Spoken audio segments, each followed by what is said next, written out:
जी, आपका बहुत-बहुत स्वागत है थैंक यू दुनिया जी, में। थैंक यू, थैंक कैसे यू हैं सो मिज़ाज? क्या चल रहा है? मुंबई कैसी लग रही है आपको? मुंबई बहुत अच्छी लग रही है जी और मिजाज बहुत अच्छे हैं। फिल्म हमारी रिलीज हो रही है and I am so happy and so excited. चलिए, फिल्म के बारे में बता दीजिए क्या है? याद मेरा तितलियाँ वगैरह गाना तो बड़ा फेमस रहा है ये वाला। जी नहीं, फिल्म भी फेमस रहेगी जी। हाँ, ये कहानी एक हस्बैंड वाइफ की है जो जिनको 5-6 साल हो गए हैं शादी को और वाइफ बिजी हो गई है बच्चे में, घर के काम कार में। दोनों का एक दूसरे में इंटरेस्ट कम हो गया है, अपनी अपनी प्रायोरिटीज हो गई हैं। ऐसा लगता है कि यार शादी क्यों की। तो दोनों थक चुके हैं। तो कुछ जो हस्बैंड है उसको लगता है कि यार शायद हम एक दूसरे के लिए बने ही नहीं थे।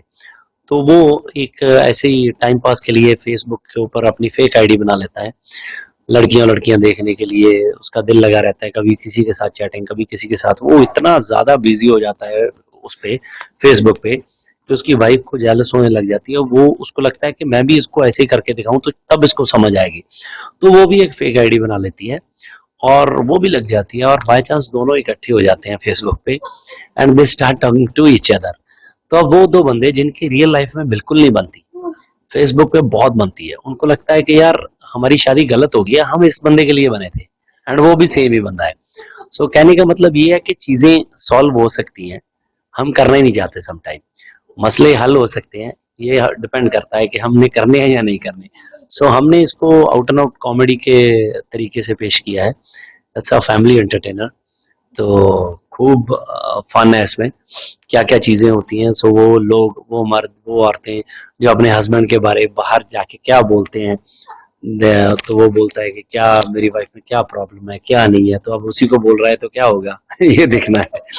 अच्छा, रियल लाइफ में तो आपकी भी फैमिली है, देखी तो कितनी गालियाँ आपको पड़ी है बताइए ज़रा? नहीं, मैंने एक्चुअली उनको पता है कि मैंने कोई फेक आईडी बनाई नहीं है और मुझे ऐसा लगता है कि ये फन, ये चीजें आपकी जिंदगी में इसलिए कम होती हैं क्योंकि आप जो आपका पार्टनर है उसकी प्रायोरिटीज को प्रायोरिटीज नहीं मानते।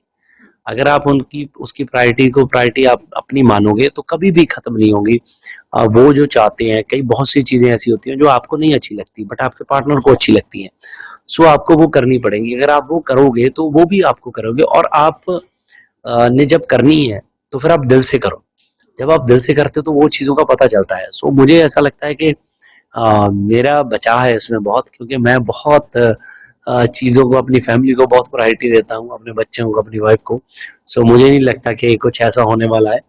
तो अभी उन्होंने फिल्म, मेरी वाइफ ने तो देख ली, उसको तो बहुत अच्छी लगी, मतलब उसको बहुत ही अच्छी लगी।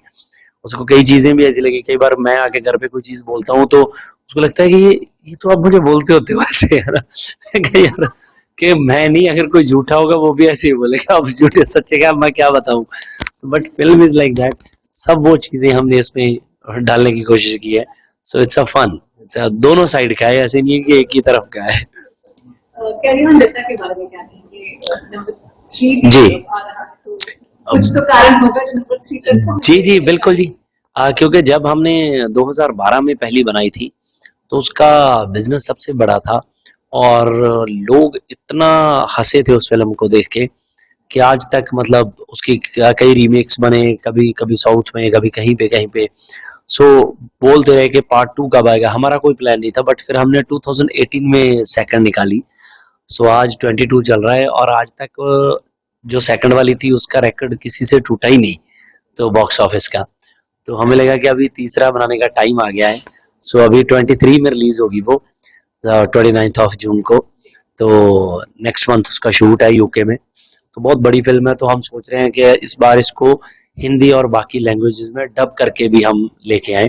तो प्रॉपर उसको यहाँ पे लॉन्च करेंगे, साउथ में भी जाएंगे और स्टेट्स में भी जाएंगे, सब जगह पे जाएंगे। तो उसकी प्रॉपर प्रमोशन करेंगे। आपको बैठना है, बैठ जाओ।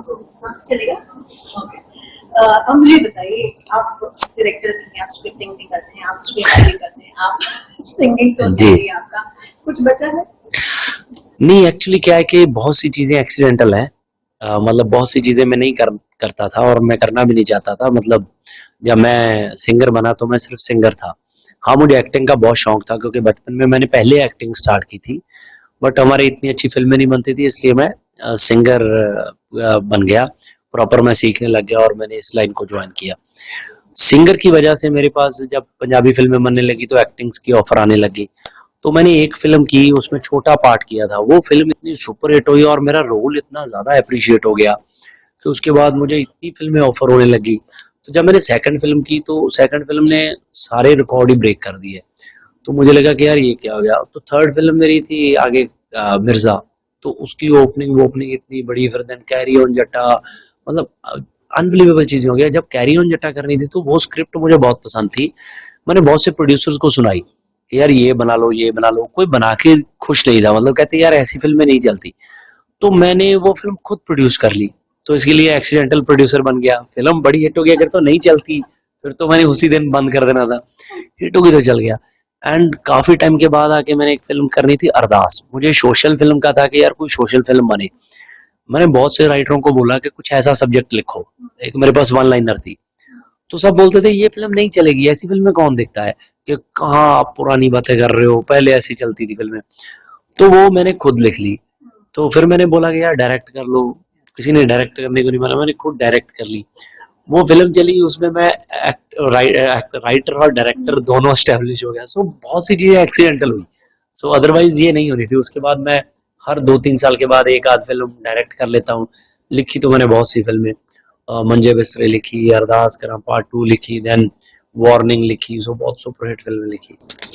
अच्छा, आप जब भी हम फिल्म इंडस्ट्री की पूरी बॉलीवुड की मैं बात करूँ, because I know that much हाँ मोर। जी। सो हम देखते हैं उसमें पंजाबियत बहुत ज्यादा थी, जी। गानों में भी पंजाबियत बहुत ज्यादा थी, बीच में गुम हो गया था। मैं गलत हूँ तो प्लीज करेक्ट मी। जी। आपकी क्या सोच है? क्या आपको लगता है कहीं पंजाबी इम्पैक्ट जो बहुत ज्यादा रहा है फिल्म इंडस्ट्री जी। में, वो कहीं गुम हो गया था? नहीं नहीं, ऐसा बिल्कुल नहीं है। मुझे लगता है कि रेगुलर गाने वाने तो चलते ही रहे हैं। हर बड़ी फिल्म में एक आधा गाना पंजाबी तो होता ही है। अब मैं किसी भी फिल्म में देख लूं, अभी भी जितनी फिल्में चल रही हैं उनमें एक एक दो दो पंजाबी के गाने तोड़ मरोड़ के डाले ही होते हैं। तो कई तो अच्छे होते हैं, कईयों को तो बहुत बुरा हाल करके भी डालते हैं। तो वो डाले होते हैं। और बहुत सी फिल्मों का तो पूरा टेक्सचर ही, मतलब नाम की वो हिंदी फिल्में हैं, तो उनमें सब सब पंजाबी है टोटली। सब बंदे पंजाबी बोल रहे हैं उनका। और शूट भी, अब मैं चंडीगढ़ देखता हूँ तो हर दूसरे दिन कोई ना कोई बड़ी फिल्म वाले वहां पे पहुंचे होते हैं। वहां पे शूटिंग चल रही होती है किसी ना किसी फिल्म की, एक या दो फिल्में हिंदी की चल रही होती है चंडीगढ़ के आसपास। सो बहुत मुझे लगता है कि पंजाबी का इन्फ्लुएंस है और बहुत फिल्में हैं जो पंजाबी के सर पे चल रही है। साथ ही ड्रामा प्रोडक्शन की मैं बात करना चाहती हूँ। आपका एक बहुत अलग चेहरा आप भी नजर आया जहाँ आपने पैसे नहीं लिए हैं, लेकिन somehow कहीं कोई बात चुप गई थी, ये भी सुनने में आया। सच बताइए क्या हुआ? ऐसा नहीं था कुछ भी, धर्मा के साथ कुछ नहीं है मेरा ऐसा। क्योंकि धर्मा ने मुझे कॉल किया था कि गाना है हमारी फिल्म का, ये जुग जुग जियो का, आप गा दोगे? तो मैंने उनको बोला कि यार मुझे पता नहीं कि गाना कैसा है, मैं सुन लेता हूँ, अगर मेरे मैं गा सकता हुआ तो मैं डेफिनेटली गा दूंगा। तो क्योंकि मैं बहुत ज्यादा तो यहाँ पे गाने करने आता नहीं। तो वो उन्होंने गाना मुझे भेजा, तो मुझे गाना ठीक लगा तो मैंने उनको गा के भेज दिया। तो वो म्यूजिक डायरेक्टर थे, उनको मैंने गा के भेज दिया। तो उन्होंने वोकल पहुंच गई। तो वोकल जाने के बाद 2-3 महीने तक किसी ने मुझे कोई रिस्पॉन्स दिया ही नहीं। तो मुझे लगा कि यार उनको गाना, मेरी वोकल नहीं अच्छी लगी होगी, या मेरी वोकल में गाना अच्छा नहीं लग रहा होगा। जरूरी नहीं है कि हर गाना हर वोकल में अच्छा लगे। तो आफ्टर दैट एक दिन मैंने पोस्टर देखा कि ट्रेलर रिलीजिंग टुमारो। तो मैंने वो म्यूजिक डायरेक्टर को कॉल किया, मैंने उनसे पूछा कि भाई कि आप लोगों ने मेरी वोकल यूज की है? तो ही सेड नो। तो मैंने कहा ओके। कहता इट्स धर्मा's कॉल। मैं कहा ठीक है, कि अगर धर्मा वालों ने कॉल लिया तो उनको डेफिनेटली, क्योंकि वो ही चाहते थे कि मेरे से करवाना है, उनको नहीं अच्छा लगा होगा। तो मैंने वो ओके करके वो छोड़ दिया, दैट्स इट। तो मैं क्या कहता, तो नेक्स्ट डे ट्रेलर आ गया। तो जब मैंने ट्रेलर देखा तो मेरे भाई का मुझे फोन आया, मैंने देखा नहीं। तो इस सेट के यार गाना बहुत अच्छा लगा तेरी आवाज में। मैं क्या आप लोगों ने कहा सुन लिया? कहता ट्रेलर में है। तो मैंने ट्रेलर खोला और सुना तो मेरी आवाज उसमें। तो मैंने उसको कॉल किया म्यूजिक डायरेक्टर को, मैं कहा यार मेरी तो वोकल उसमें डाली हुई है। मैं कहा यार अब पता नहीं कि क्या है, जस्ट टेल देम के I don't want to be part of all this thing, आप मेरी वोकल निकाल दो। तो अब चलते ट्रेलर में से तो कैसे निकलनी थी वो। तो अजीम भाई का फोन आया मुझे धर्मा से, ही सेट के भाई क्या हुआ? मैं कहा यार मेरे को ऐसे बोला कि, कहता कि नहीं ऐसा बिल्कुल भी नहीं है कि आपकी वोकल है। और इतने में अबरार भाई ने पाकिस्तान से भी ट्वीट कर दिया था। तो मुझे पता नहीं था कि इन्होंने उनसे राइट वाइट नहीं लिए, कुछ पंगा था। तो वो भी एक मुझे चीज हर्ट कर रही थी। और मुझे था कि यार मेरा भी क्रेडिट था नहीं ट्रेलर में। तो मेरा तो क्या होना था, जिनका ओरिजिनल गाना है अबरार भाई का, उनका भी नहीं था अबरार उलग। तो बाद में धर्मा ने मेरे साथ टॉक की, उन्होंने सारी चीज सॉर्ट आउट कर ली। वो कहते कि हमारी तरफ से तो कभी भी ऐसा नहीं था, हमने आपको गाना भेजा और हमें था कि आप ही गा रहे हो और आप क्या रखेंगे कि मुझे पता नहीं क्यों उसने क्यों बोला ऐसे, लीव इट, आपका गाना है और आपका क्रेडिट डाला हुआ है हमने, जब गाना आएगा। तो मैंने बोला ठीक है, तो वो आया, गाने में क्रेडिट डाल दिया उन्होंने। अब मुझे ये नहीं पता कि उन्होंने मुझे क्यों बोला ऐसे, क्योंकि एज अ म्यूजिक डायरेक्टर की जॉब है, जब वो गाना ट्रेलर में डलता है तो आवाज तो उन्हीं ने काट के भेजी होगी, उसको ट्रीट किया होगा, तो वो ऐसे क्यों बोला मुझे आज तक समझ नहीं आया। चलिए, कुछ नए चीजें होती रहे, हम तो यही एक्सपेक्ट कर रहे जी। हैं। What's next from your side, अगला क्या लेके आ रहे हैं? अगला काफी कुछ लेके आ रहे हैं जी। सो आफ्टर यार मेरा तितलियां वर्गा, ये 2 सितंबर को है। उसके बाद हमारी एक फिल्म आ रही है honeymoon, that is on 25th of October. वो बवेजास की फिल्म है ओटी सीरीज की, तो उस पे लगे हुए हैं। एंड देन कैरी ऑन जट्टा का शूट चल रहा है जी। वेब दुनिया की सभी से अपील है कि भीड़ भाड़ से बचे, मास्क पहने व सैनिटाइजर का इस्तेमाल करें, साथ ही सोशल डिस्टेंसिंग का पूरा पालन करें।